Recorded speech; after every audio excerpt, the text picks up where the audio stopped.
Salut à tous, c'est Frédéric Delavie. Ce soir, je voulais faire une petite vidéo d'actualité.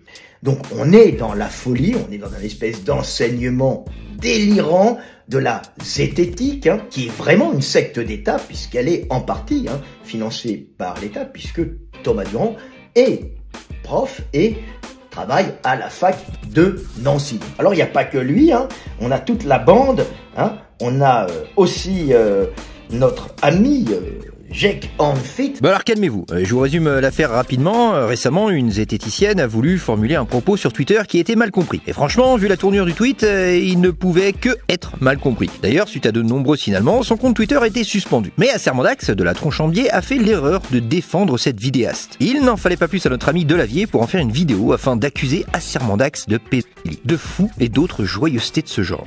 Écoutez. Des dangers de la secte des zététiciens qui maintenant dérive gravement vers ce qu'on pourrait appeler la défense de conduite s'apparentant à de la pédophilie, en tout cas de la promotion de la pédophilie.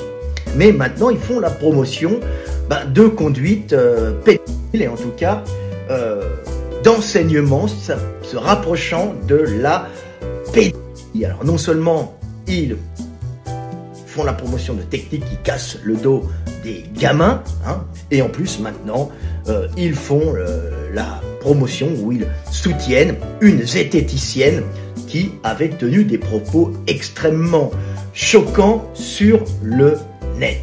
Alors c'est Fantine et Hippocrate qui avait sorti ça sur son site, sur son Facebook je crois, et qui avait son Twitter, et qui avait été dégagé de Twitter, ce qui est absolument normal, en expliquant que le plaisir anal peut faire partie de la sexualité avec les enfants. C'est d'autant plus important qu'ils ont beaucoup d'a priori sur cette pratique. Et la Tronchambier donc soutenait cette zététicienne en disant qu'il fallait réagir pour ne pas qu'elle soit dégagée, je crois que c'était de Twitter. Son compte avait été dégagé. Ces gens-là sont extrêmement dangereux et on voit que toute la secte zététicienne est derrière. Bon, bien sûr, les propos de cette personne sur Twitter sont tout à fait critiquables, mais ce qu'a malencontreusement oublié de préciser notre ami Delavier, c'est qu'elle a fait une vidéo suite à ce tweet maladroit dans laquelle elle explique ce qu'elle a voulu dire. Et perso, je trouve son explication et son développement tout à fait rationnel. Alors, comment parler sexualité en maternelle? Vaste question. Là-dessus, l'éducation nationale ne précise rien, mais il y a quand même des choses intéressantes à aborder. Déjà, l'enfant de 3 ans, il a conscience de son corps, de ce qui est lui ou elle, et de ce qui est l'environnement. Il sait nommer plusieurs parties du corps, mais pas toujours les organes génitaux. Or, nommer ces organes génitaux, c'est tout aussi important que le reste, surtout quand on aura plus tard besoin de ça pour parler de reproduction. Ces organes-là, ils sont privés et intimes. On compte plus de 20 000 plaintes par an pour des violences sexuelles sur les enfants, et il est certain que ce chiffre est sous-estimé. Le plus souvent, les auteurs des faits sont des personnes de l'entourage de l'enfant, voire de la famille. C'est donc pour cela qu'il est indispensable que l'enfant reconnaisse ses organes sexuels,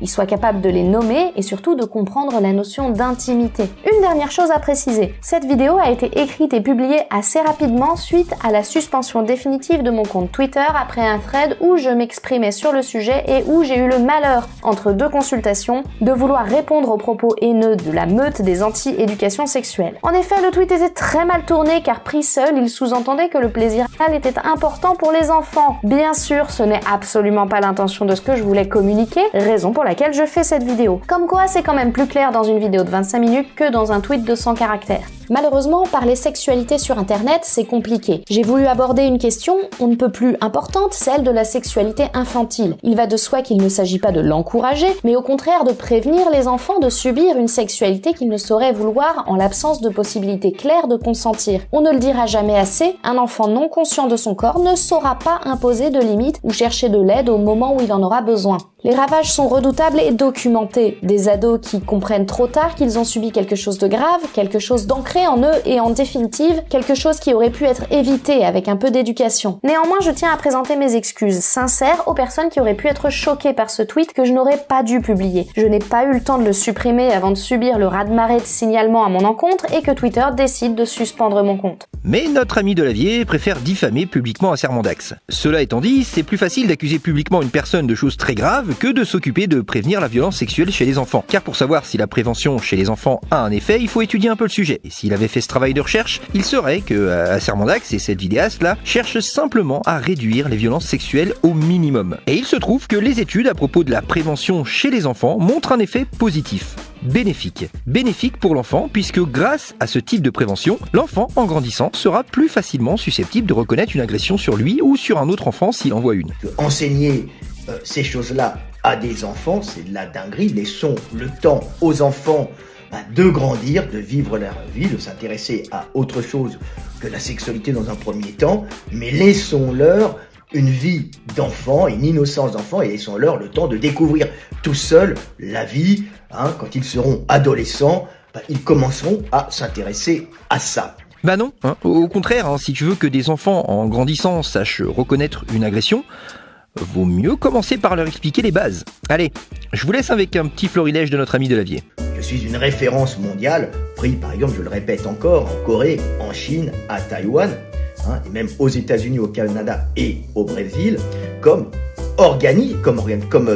livre de formation, et pris par, je le répète encore, Taïwan et la Corée et aussi la Chine populaire comme référence, et aussi le Brésil, c'est-à-dire l'État lui-même qui conseille. Donc il y a, comment il s'appelle, Astrogic, alors on voit Astrogic qui est ici, Astrogic. Et toi mon petit bonhomme, t'en penses quoi finalement tout ça? Parce que moi je...